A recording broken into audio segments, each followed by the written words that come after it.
Support for WBFO and What's Next comes from our members and from Health Foundation for Western and Central New York, where racial and socioeconomic health equity are prioritized. Learn more about building healthier neighborhoods at hfwcny.org.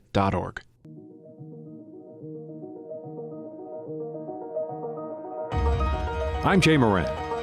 I'm Bridget Jaipal Valenza. I'm Thomas O'Neill White. We need to get together and let our voices be heard. This is What's Next, a dedicated hour to have important conversations about the issues facing the marginalized and underrepresented communities of Western New York and Southern Ontario. If we're going to have some real healing, we've got to have space to tell some uncomfortable truth.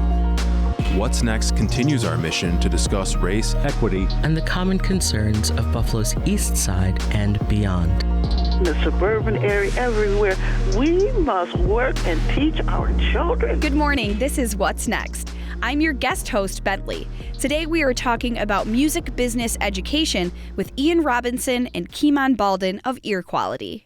Eann Robinson, Kiman Baldon, I'm so excited to talk to you because of your individual achievements, but also because of Ear Quality, established in 2018, established in Buffalo, but we have to also give a shout out to Niagara Falls. Yeah, absolutely. Absolutely. Come on now. What is Ear Quality? I'll start off if you don't mind, Key. I like to say Ear Quality is an artist relationships company because I don't like to say we're a management company because we can't manage everyone. Management is more of a relationship. You can't get in a relationship with everybody, but we come in and help educate and execute. That's why I like to say the 2 E's that we do: educate, execute. You can be a talented artist, but you're so talented, you don't know how to execute your ideas. You have all this creativity. So what our job is to come in to educate you on the business, because when we are done, we don't want to leave you where the same place that we found you at. And then we come and execute. So from music videos to understanding how you get paid, anything I'm missing? Setting development, up meetings, scheduling, events, helping you get on certain platforms, radio shows like this, connecting you and just putting you into the ecosystem that is Ear Quality and everything related to Buffalo, Niagara Falls, Western New York music. So do artists come to you and search for advice or representation? Do you seek out artists? I would say both. Yeah. I would say both. Kiman and I are always out, so some way, shape, or form. Either someone asks about what's on our hoodie, or they tell us that they heard about us, or they seen something on social media and like, hey, what do you guys do? And when we educate them, I want to do this. Or we had a great relationship with someone else and someone else recommended them to us. So how did Ear Quality get started? You're friends. You spend holidays together. Yeah.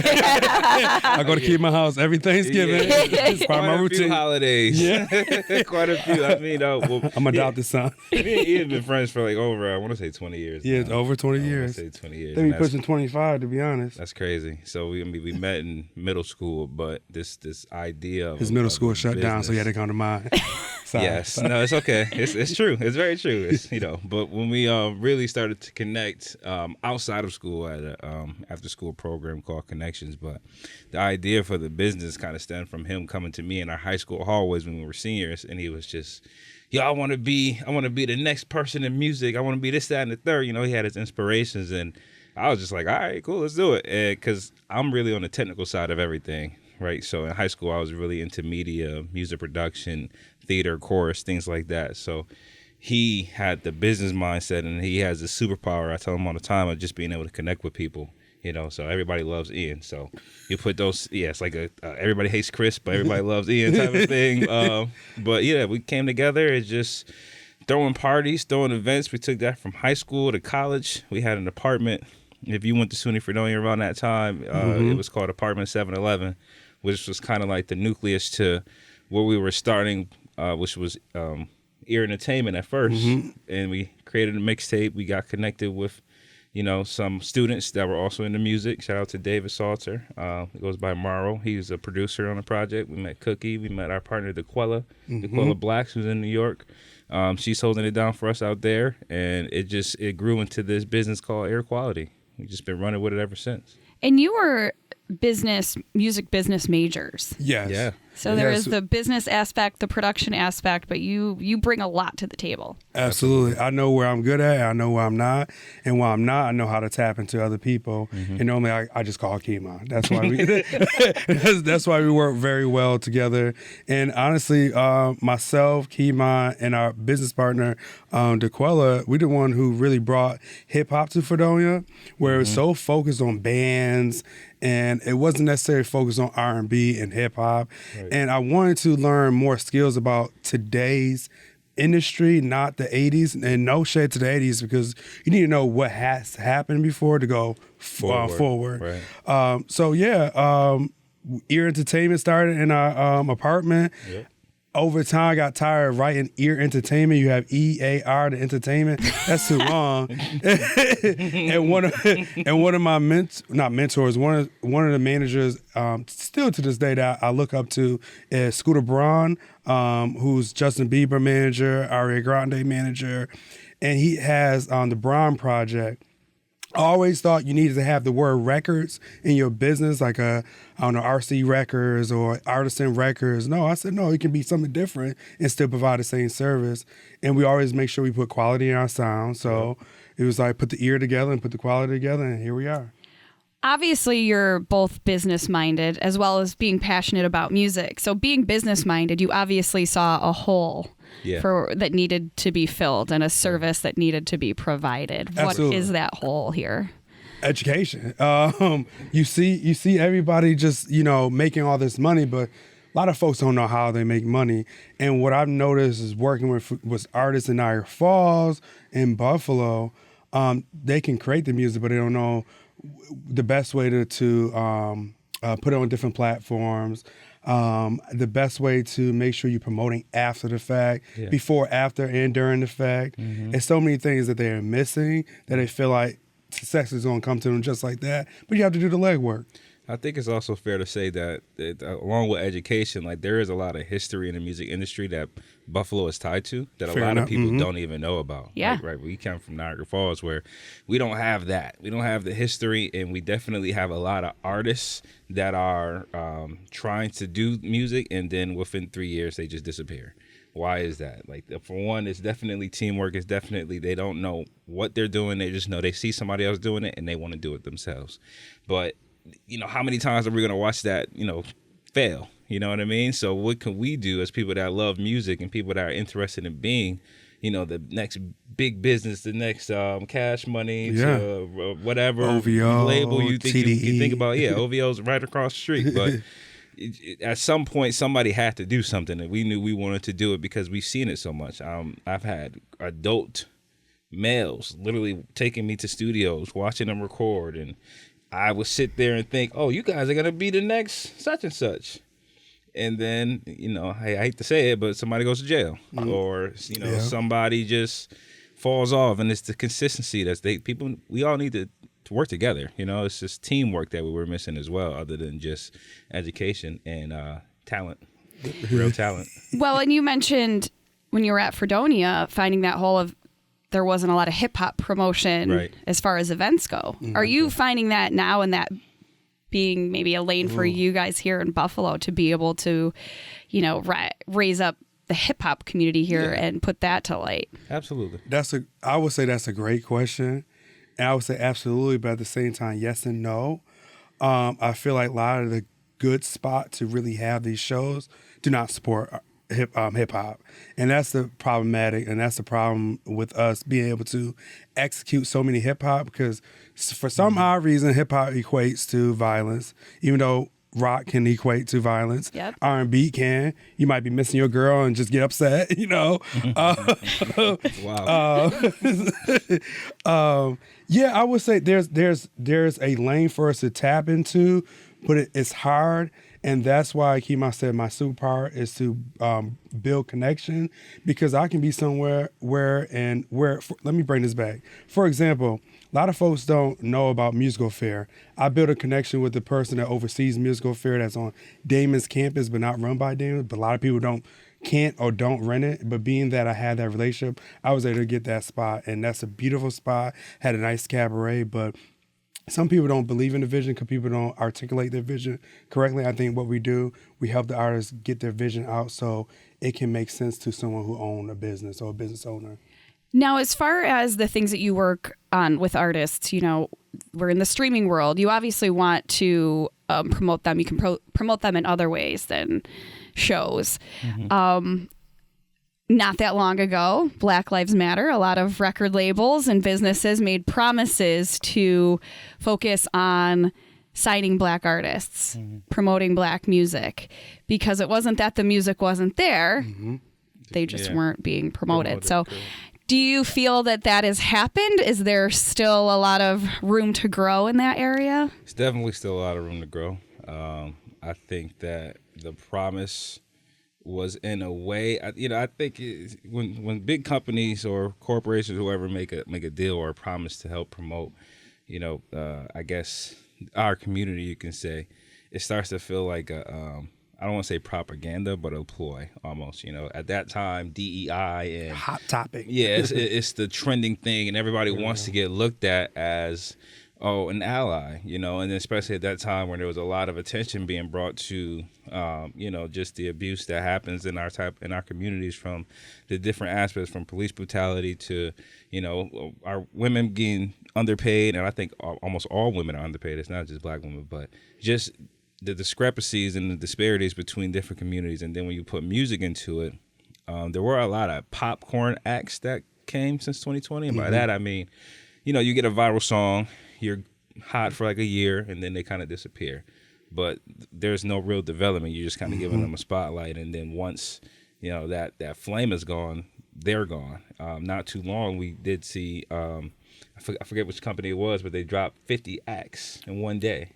I think it was UMG. I could be wrong. I want to say Atlantic. Atlantic? One of those. They're all tied together. Yeah, they're all connected. But then you see it. Like it's clear when it's no longer in the interest of said company that said, hey, we want to help you out. You're gone, or you're shelved, or we never hear you again.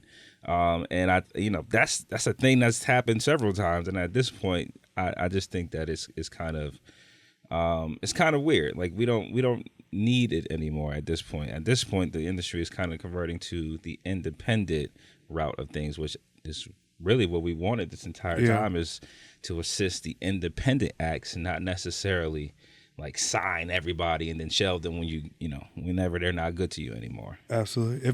If I may piggyback off of that, I think it's easy to sign acts of color, but what about the executives? We need more executive of colors in the room to have these type of conversations too, as well. I feel like there's a lot of data-driven decision rather than just feeling.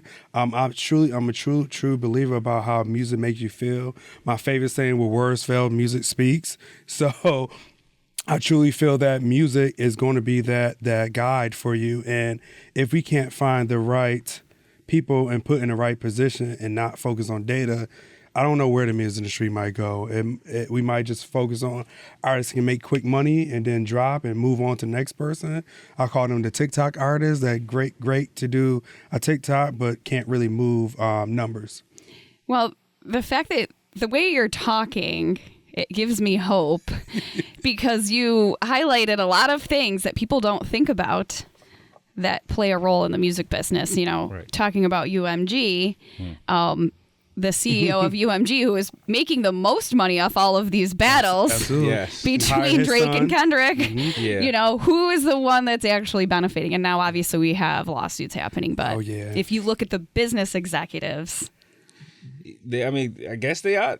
Truthfully, they're the only ones really benefiting still. When you think about it, because remember when Spotify cut the checks and all the VPs were only people getting millions and millions of dollars, but Spotify has millions and millions of artists who, only get like 1,000 streams. With that little bit of change you get, went to their pockets. Yep. And they made it that way. But, and today, like, who is benefit? That's a great question, because now that Drake, well, if you haven't heard, Drake is suing UMG because of defamation and all of that. But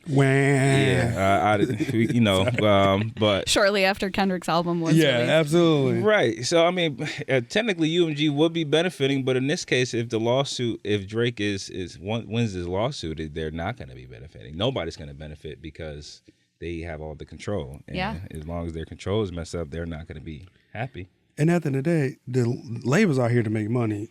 At the end of the day, it was a hot topic, hot time for Kendrick to make money. Of course, they're gonna push that. Drake, you've been making money for over several decades. Yeah.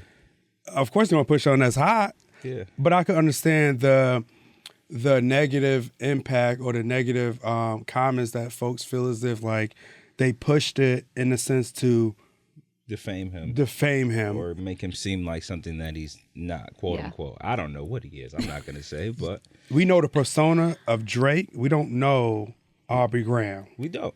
And I just know him from fair. Degrassi. That's about it. That's fair.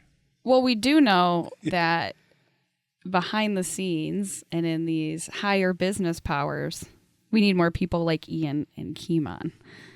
So say that one more time. You better go ahead. Say it one more time. I didn't. And hi, Zach, you said? Oh, man. So how do you advise new artists when you know how things work currently? Yes. You know there is room for change. So you are fighting that battle on your own front in business, but then also trying to advise up-and-coming artists and motivate them and give them hope. Absolutely. If you don't mind. Go first. I would say Kiman and I are have a unique talent of our background. We have background higher education, so we know how to meet artists where they are and make things digestible. Not trying to kill you with all the jargon, the slogan. No, this is what you need to do. But we advise them with patience, ease, and understanding they don't know everything. That's why they either hire us or tapped into us. But really being able to advise them and not wanting more than them. One of the biggest things I learned in our field is that the manager or the executive should not want it more than the artist. I'm not the talent. I can do as much as that your talent get us to. So I just find I find it very interesting.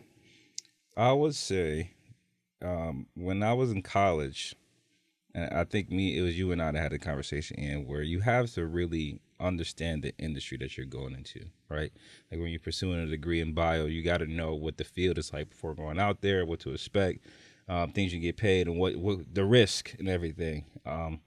Even in this field, the music industry is like the only industry where, you know, the major powers that be have a stake in all the major. Well, I can't even say that. I feel like the medical field is similar, but we're not going to go there. To advise the artists that are coming up, there's different lanes they can choose from. You know, there's ways to make money in this industry 1,000%. still, regardless of what's happening with the majors and the streaming platforms. The independent lane is always going to be there because even without a major, you can make it happen, right? Like there's platforms like even.biz where you can go and you can sell do a direct to consumer with your music. There's merchandise you can still do. Companies still look to make money off of other companies, right? Somebody's looking to make a t-shirt. Somebody's going to make you this t-shirt. And like Eann said, with the venues, like you can get into the booking business in terms of booking shows for artists or being the guy that's a tour manager. There's a way to make money. I engineer and DJ, right? I'm not an artist, but I can make some money out of this industry. That boy can sing. Don't let him fool you. Go ahead, sorry. That'll be the next show. Now I'm curious. Get some Christmas carols. But you know, it's all about weighing your options in this industry. Like if you believe in yourself, you can make things happen. But I think a lot of people that are at the independent level before getting to that spot, you got to understand that you're not them. You got to do more than them to get where they are, for one. And then two, don't expect the same treatment as an independent act versus a Drake, a Lil Baby, a Kendrick Lamar, or whoever sings or whatever. You just got to do you, and you got to lock into that. And you got to tap in with Ear Quality because we can help you with that. You know what I mean? You start somewhere. I think that's one of the things that when artists are starting. Yes. Everybody started somewhere. Absolutely. What are your hopes for Ear Quality in 2025? Ooh. Great question. I love that. We have an event that we're putting together right now. I think my goal is really to make sure it happens in February. So something for the couples, for the loved ones out there, for the ladies. Typically we do our event in October, but of course next October is going to be round 4, R&B Ain't Dead coming back. We're going to do some more promo runs. We're going to interact with more artists? What you got? I've been working on this idea. We've been working on this idea since this year, but I really want to execute it in 2025. It's called Can We Brunch? So it's intertwining with cannabis and brunch. Everyone loves a good brunch. If you're really a good foodie, I love my mimosas. But intertwining with the prestige and the elegance of like Atlanta brunch, where you got to get dressed up and really have a good vibe, provide a band and cannabis infused food. Some people don't have to have cannabis infused food. It could be regular food, but something where we can be all grown and have a really good brunch. And the idea of Can We Brunch is dancing with the song Can We Talk, because I want it to be 90s themed. So it's like, Can We Brunch? So that's something that I'm really, really focused on this year. And I have to find a new home for R&B Ain't Dead this year too, because that venue is closing. So I have to find a new home. So I'm really excited though for this new year. We have a lot of things in the pipeline. One of our biggest clients, Shay Noor, has been having success lately. So she's been keeping us busy. So 2025 looking for sure really, really great, and really kind of going back to our Autumn Modern next year. That's my goal, to really talk to the music business students. I think that's important because we didn't have folks that's about our age or look like us to kind of come back and talk to the school. So 2025. Our website's up, more merch coming out. I'm excited. A lot of DJ gigs coming up. Shout out to my partner. We got a contract us.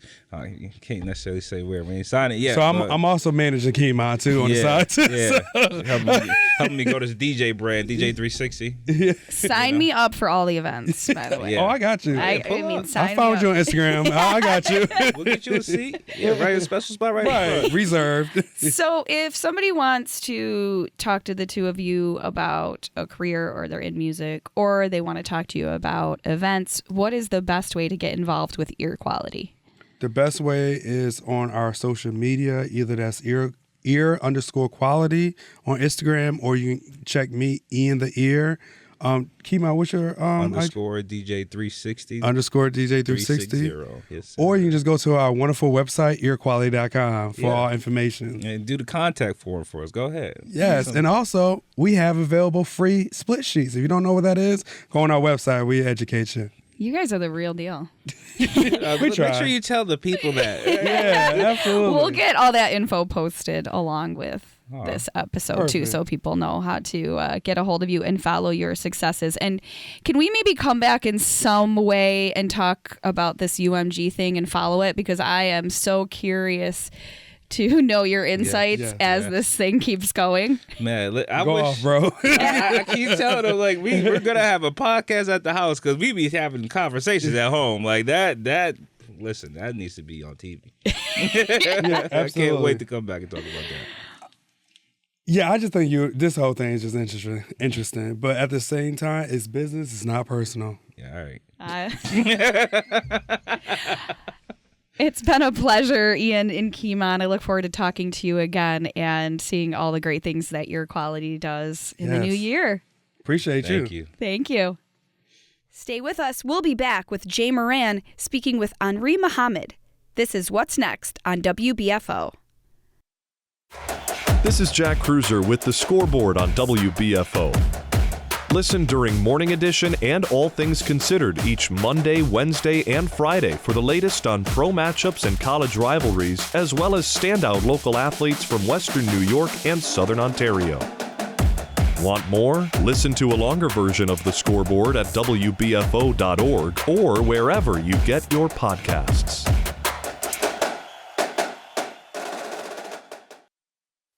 You're listening to What's Next, our place to discuss the important issues of our communities of Western New York and Southern Ontario. We want to hear from you. Click on the Talk to Us option in the WBFO app, and we will work to get your questions or comments on the air. Do you have a story or concern that we should be addressing? Email us using whatsnext@wbfo.org. Together we'll have the conversations that are needed. This is WBFO, your NPR station. And welcome back to What's Next. And we're welcoming back to our conversation today, Henri Muhammad.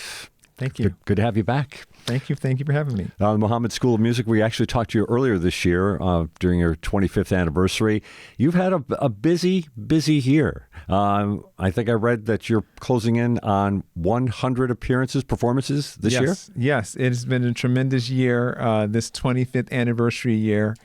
And we've had an opportunity to do what we love to do, which is go out and share the gift of music. And so far, we've completed over 90 performances, recitals, media appearances, public engagements, outdoor music festivals, music recording sessions all over Western New York, as far as the Southern Tier, up through Niagara County, and then also across the country. And so Chicago, Detroit, New York City, Atlanta, Houston. And so we want to try to reach 100 engagements by the end of the year. And you kind of brushed past New York City because you were at one of the legendary venues. Yes. Just back a couple of weeks ago from the Apollo Theater in Harlem, New York City, which was a phenomenal engagement there. What was that like? The Apollo, you just say it. Yes. And it has a magic to it. So what was it like to perform there? On that stage, when you walk in the door, through the stage door, you can see some of the signatures on the wall, and people sign the wall. And then I walk through the house, the front end, and there are all the photos of all the great ones that have been through there, the pictures. And then out in front on the street, there on the sidewalk, they have the different memorials: James Brown, Celia Cruz, Prince, Smokey Robinson. So to be in a hall, a place where they've all walked across that stage, is just a phenomenal experience just to be there for that. It's interesting when I hear you talk. It reminds me, because we have had a chance to have a couple of good conversations. You teach the violin, you teach music, and you play the violin, of course. But your appreciation for music covers a wide array of types of music. Absolutely. And I'm at home doing, of course, classical. That's my specialty. But this engagement at the Apollo, I was a part of a musical production titled Bronzeville, which is actually a community in Chicago, which is like the Harlem of Chicago. And they've taken the story of Brownsville, Chicago, and they've condensed it down to a musical production. So in this production, we do cover every musical genre, from spiritual, blues, jazz, R&B, hip hop. So I had an opportunity with my violin to play all of those genres, and I thoroughly enjoyed it there in the Apollo in New York City. Wow, that's thrilling just to talk about it. And of course, we can maybe circle back to that type of conversation as we move through here, because we have you here talking about one of those 100 appearances that are coming up. Yes. And this is going to be at the AKG on December 15th. You're going to have your I think your chamber players are going to be there, right? Yes. We'll be presenting the legendary Vivaldi's Four Seasons. Now, this piece is over 300 years old. And the Four Seasons, Antonio Vivaldi for string players is one of our founding fathers. I mean, as a string musician, a player, you will play Vivaldi, you will study Vivaldi. But the Four Seasons has become one of the most famous, recognizable pieces of classical music ever written. And technically speaking, the Vivaldi's Four Seasons remains one of the most technically challenging pieces for violinists to play as a solo and for orchestras to perform as an ensemble. So we're going to present all four seasons in the AKG. We're so excited because the AKG is one of the top art museums in the world, right here in Buffalo, our city. And so to bring this art musical masterpiece, the Four Seasons, to the masterpiece of the AKG, it's going to be just a brilliant afternoon on Sunday, December 15th at 3 p.m. And for those who haven't been to the remodeled AKG or the new AKG, you're going to be in, I think they call it the town hall, yes. town square.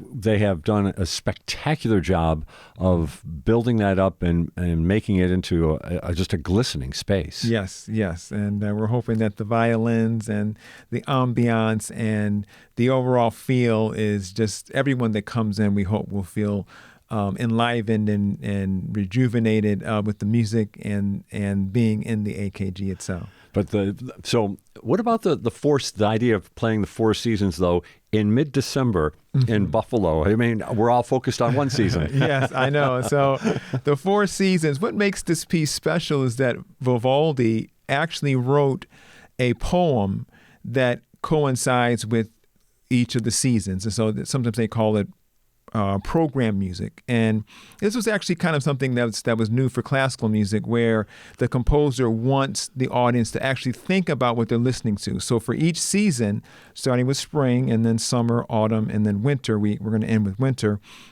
If you read the program notes, it kind of tells you what the music is doing and what it sounds like. And so, for summer there's a storm, right? And we actually had a tornado this past summer right here in downtown Buffalo.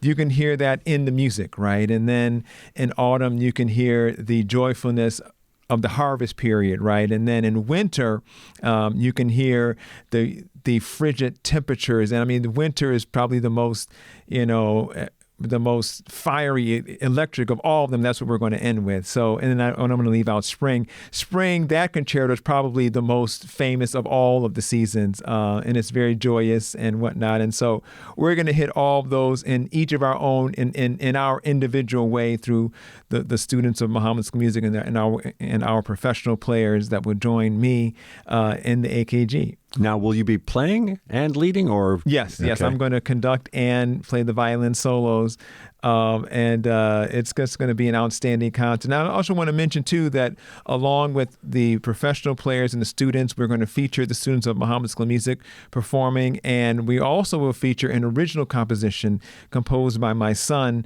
Akbar Khan Muhammad. He wrote a piece titled Moon.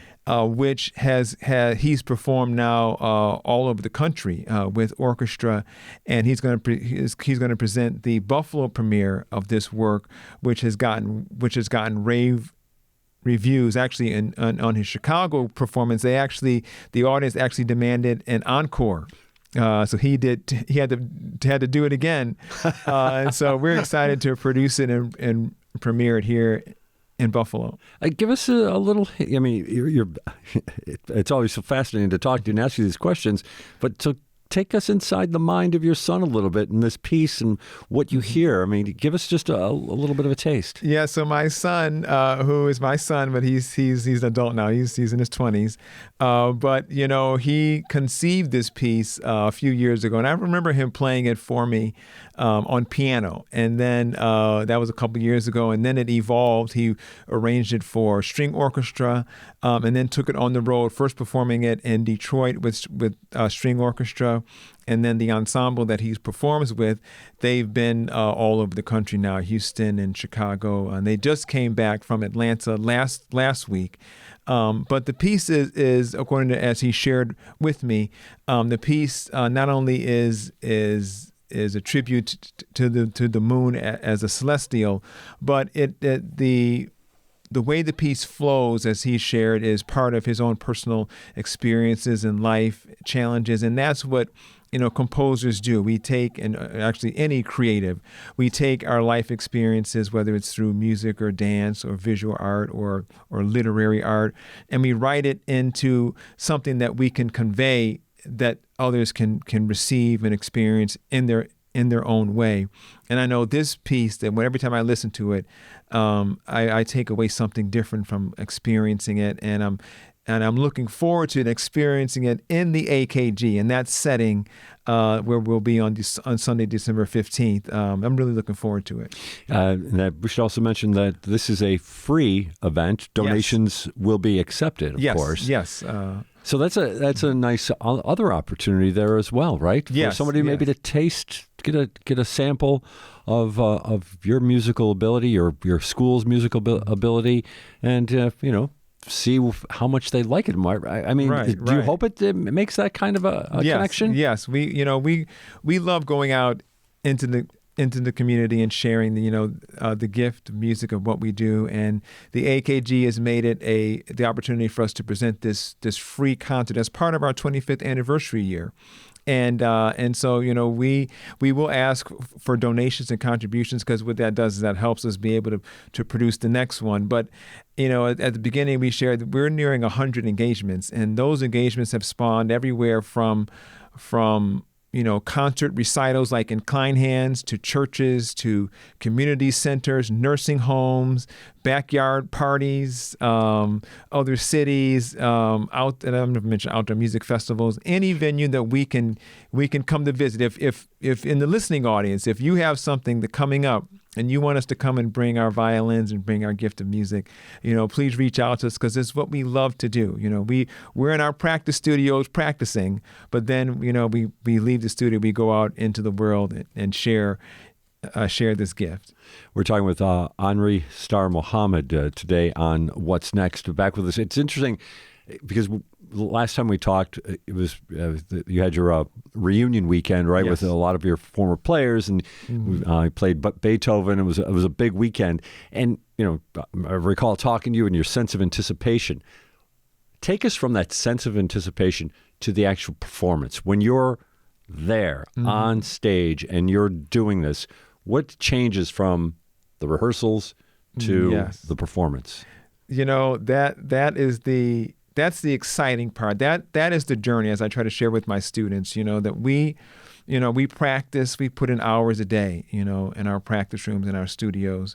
And then when we practice like that to get to the point where we walk up on the stage, and, I try to be present through all of it so that, I don't miss all that goes into that moment. And the moment when we presented the Beethoven Violin Concerto, this was back in May 19th, and to walk out on the stage and look into the audience and to hear, the Beethoven Concerto starts off with 4 pulses from the timpani drum. And when I heard those 4 beats of the timpani drum that starts that concerto, it's like, it's like in boxing, they say, this is the main event.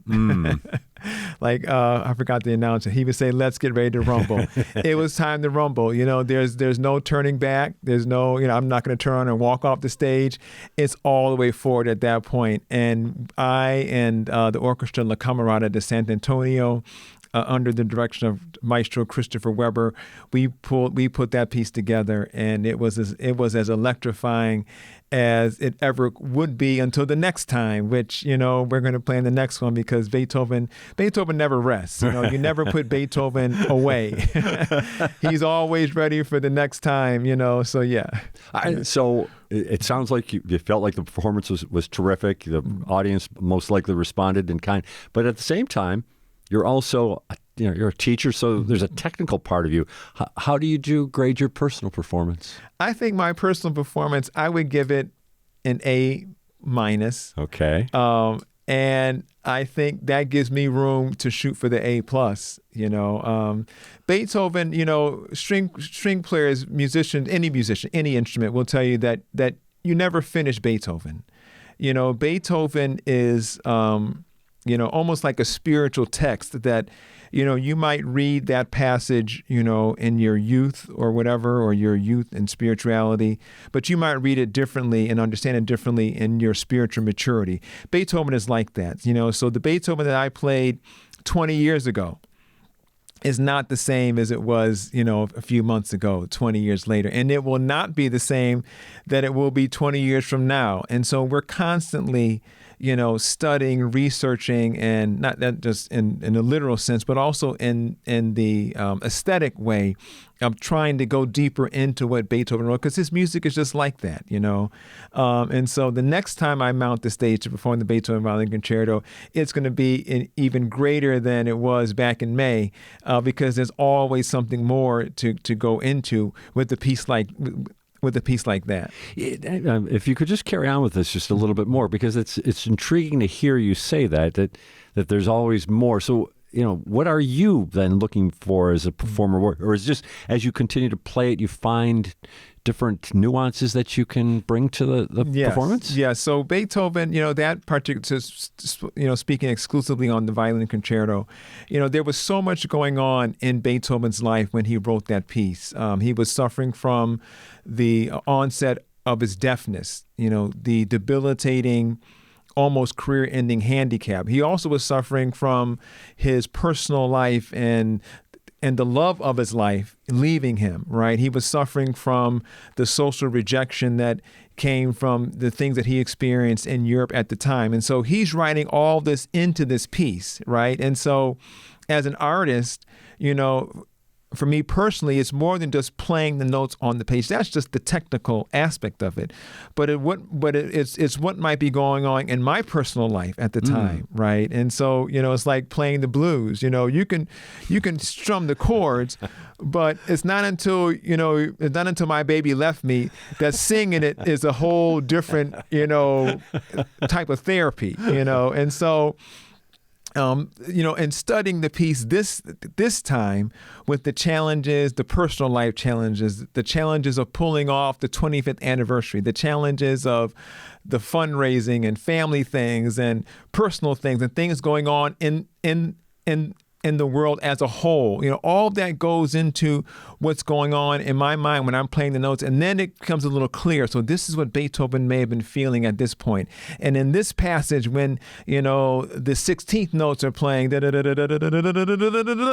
that tension that's there, right? And then there's a dissonance that Beethoven writes. All that comes out in the music. So when I strike the note on my violin, I can put some juice into it now, because I feel it more than just the intellectual feeling, but now there's something that's happening in my heart and my soul that I can feel it a little deeper. So Beethoven is like that. I mean, and I'm sure other composers experience it like that. I'm sure someone that might listen to B.B. King sing "The Thrill Is Gone." I mean, for someone that might be going through a divorce, that piece is medicine, because so that's how I experience the music. It's a fascinating conversation, though. I do appreciate you indulging me with this for sure.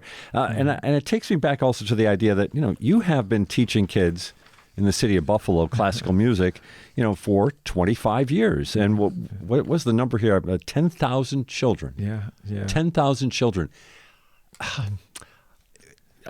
To me, when I hear you talk like that, you're connecting with me, and I think a lot of our listeners. How about when it's with kids, though? Do you have to, how do you, ideally you'd love to be able to connect with them at such an advanced level. Right. How do you bring them to that point?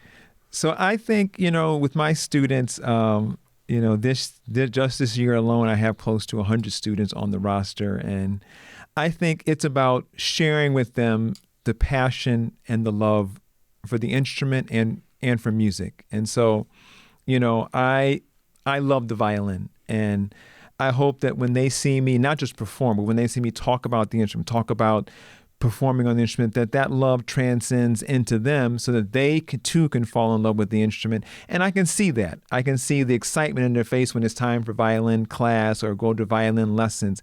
I can see that in the faces of the parents when they see their children get up on the stage and do a recital or do a performance. I can see that in the students when we go out to perform. So a couple back in September, was it September? I'm sorry, it was in October. We performed for the National Convention of Black Storytellers here in Buffalo. Oh my! Their national convention was here, and we were invited to perform for the opening night, and the reception was just overwhelming. And for the students to be able to experience that, that they were able to get up on stage and play their violin in front of a group of strangers that have never seen them, that don't know Muhammad school music because they're all from out of town, but to receive that type of reaction, I think it's something that stays with them forever. And, and whether they become, professional musicians, I do have some professional musicians that have come out of our studio, or they become, we have lawyers, doctors, police officers, state troopers, politicians. I mean, literally every field of endeavor, I run into students who've come through the studio doors. But whatever they go into, I hope that that what they carry with them from their experience with the violin and with Muhammad School of Music is the dedication and the passion for what they believe in and what they commit themselves to. And so, it's 10,000 so far, and I hope to give another 25 years, in the art, and see what comes out of that. So, yes. So what did you play at the Storytellers Convention? We performed our rendition of Bob Marley's No Woman, No Cry. I think we did a snippet of Beethoven's Ode to Joy from his Ninth Symphony, and then I ended with my rendition of Somewhere Over the Rainbow. And so I've been performing that lately, and it came in as a special request, actually for a memorial service. So a part of our tour has been I've done funerals and memorial services, and a special request came in for Somewhere Over the Rainbow and the theme from Annie, Tomorrow. So I put it together, and little did I know that I would actually love performing those two pieces, Somewhere Over the Rainbow and the theme from Annie, Tomorrow, have just, so they become a staple part of my repertoire now. Okay. I go out and perform. What do you like about performing them? I think there's something in the way the harmonies, and I'm able to articulate, through my violin with my instrument, the way the instrument is built, but also, because along with classical music, I love, all genres. And so, the song Somewhere Over the Rainbow, which is typically sung, it gives me the opportunity to attempt to sing it through my violin. How can I make my violin voice in a way that, I do justice to, of course, the composer, right? But my own rendition, as if I were singing it, but I get to sing it through my violin.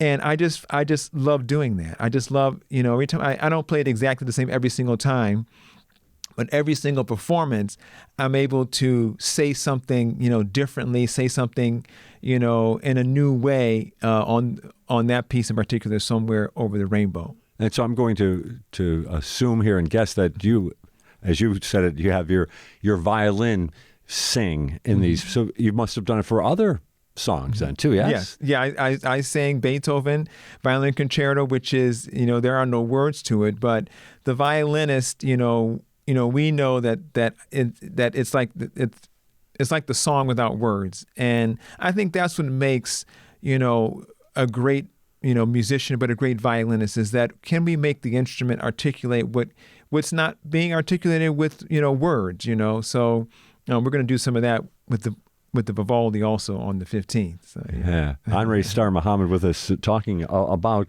the Muhammad School of Music, but also their 25th anniversaries this year, and they're getting ready to wrap up a really busy year with a free concert at the AKG on December 15th at 3 o'clock, right? Yes. In the town square, the beautiful new town square at the AKG.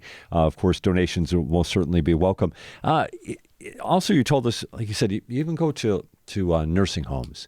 And it's interesting, before my mother passed, I recall performers coming into their facility, and it is a whole different kind of experience. Yes, it is. For the way the music interacts with people. What do you Yes. sense when you're there? So one of my joys is to be able to take the music into hospitals and nursing homes. Both I go individually and I take my students. I want them to be able to experience performing in a setting where it's not client hands or it's not, an audience standing ovation, but to go into settings where we're serving, which is almost like a ministry. We're serving those who are sick and shut in, right? And so we go into the nursing homes and we bring the same energy and zeal that we have on stage, like I said, at Klein Hands or wherever, or at the Apollo. We take that same energy into the nursing homes. And this month alone, we have 4 on our schedule. And so, we go there and we take Vivaldi, Beethoven, we take contemporary music. We take, Celine Dion, and what else do we do? We did Somewhere Over the Rainbow and all those holiday classics. And, to be able to take the music and see their spirits lift up, and to bring, and also just to bring young people. I mean, I bring my students, and and then also for them to be able to go and see, it's not the glamour and the glitz of being on stage and the lights and all that stuff, but it's going in and really taking your music and the healing power of that music and sharing it. And so it's just as important in engagements for us to go into the nursing home and hospitals as it is to be on stage in the big concert halls. Earlier before we went on the air here, you were telling me about you have I think a portion of your son's piece. Yeah. Is it Moon or the Moon? Moon. Yes. On one of your social media platforms. Yes. Do you put some of your other things out? Yes. On social media? I do. I'll put little clips up, and on social media and some of the other social media platforms to kind of share and get to see the responses that we get from all over the country. So it's just, we try to get what we do out there as often, of course, being on the show here with you, it just helps us get the word out and get the music out and get the message out. So where do we find you on social media? So we're on Facebook. You can search both Muhammad School of Music and Henri Muhammad, and then we're also on Instagram under Muhammad School of Music and Henri. Actually, on Instagram it's Henri 19, Henri and then 19. Those are the two main platforms that we use, and then sometimes we're on YouTube and things like that. Okay. Too. Yeah. Oh, so which platform do you find like the most interesting responses? I get various responses. I know my son's piece on Facebook has over 25,000 views. Wow.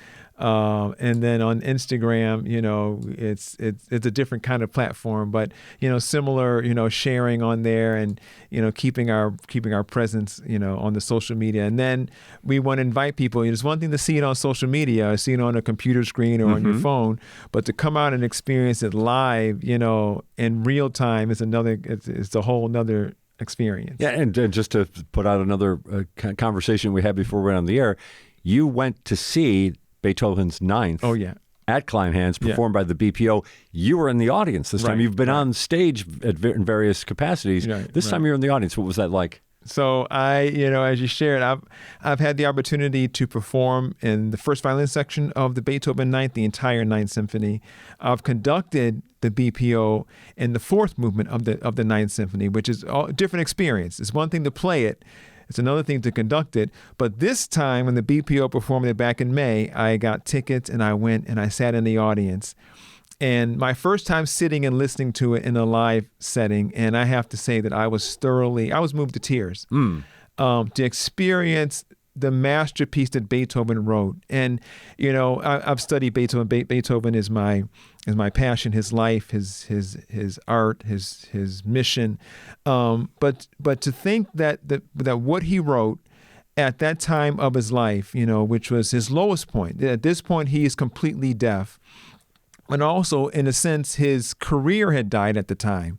He was writing music, but it wasn't being received and whatnot. But this piece, his Ninth Symphony, came in as his triumphant victory, like his resurrection from the dead. And the way he wrote the orchestra, at this point in classical music, the Ninth Symphony was the largest orchestral piece ever written. New instruments added to the orchestra, but then he wrote it for chorus and vocal soloists. And so on the stage, I'm sitting in the audience watching this, and I see the BPO, Maestro Joanne Falletta, the Buffalo Philharmonic Chorus, and the vocal soloists, and there is an electricity in the room in Kleinhans Music Hall, right? And then to hear this piece, which was the largest and the longest orchestral work written to that date, nearly an hour long, and then the way he wrote the music. The first movement, Beethoven was writing music at that point that was 50 years ahead of its time compared to his contemporaries. And at one point, I was just moved to tears. I mean, and then the vocal soloists who not just sung their part, but they actually almost theatrically interpreted their part. I mean, it was just a marvelous concert. And I'm thankful that we have the BPO in our city. Some of the BPO musicians performed with me when I did the Beethoven Violin Concerto on May 19th. And so to have them in our city, to have Maestro Joanne Falletta, who also celebrating her 25th year, leading the Buffalo Philharmonic Orchestra. I mean, they are just a marvelous gem of an ensemble. And so, we are thankful for them, and we look forward to more collaborations with them moving forward. And, I think I could listen to you talk about Beethoven all day, but we're coming down to our final moments here. But a similar thought then. So it's Vivaldi's Four Seasons. It's going to be played at the AKG on December 15th at 3 p.m., a free concert. Donations welcome, but make your pitch for Vivaldi's Four Seasons for us. Yes, so Vivaldi's Four Seasons, one of the greatest works of classical music ever written, much of which you might hear in commercials and the radio and TV shows. You're going to hear this and say, you know what, I've heard that piece before. And it will be the students of Muhammad School of Music joined by our professional players of the Muhammad School of Music Chamber players. And we're going to put this concert on. We're going to perform Vivaldi's Four Seasons like you've never heard it before. We each bring our unique flair and excitement and energy to the music. And so it's going to be a great concert, December 15th at 3 p.m. in Buffalo's, landmark AKG Town Square. And it will be a free concert, so please invite family, friends, guests, and we want everyone to come out and celebrate with us this, our 25th anniversary year. Yeah, 25th anniversary year, busy year it has been for Henri Muhammad. 100 performances by the end of the year. Yeah, we're on track. On track for it. Henri, good luck with the concert, and thanks very much as always for joining us on What's Next. Thank you. Thank you. This has been What's Next. Our guest, Henri Muhammad of the Muhammad School of Music here in Buffalo. Again, they're coming up on December 15th at the AKG, where they'll be performing Vivaldi's Four Seasons. This has been What's Next on WBFO.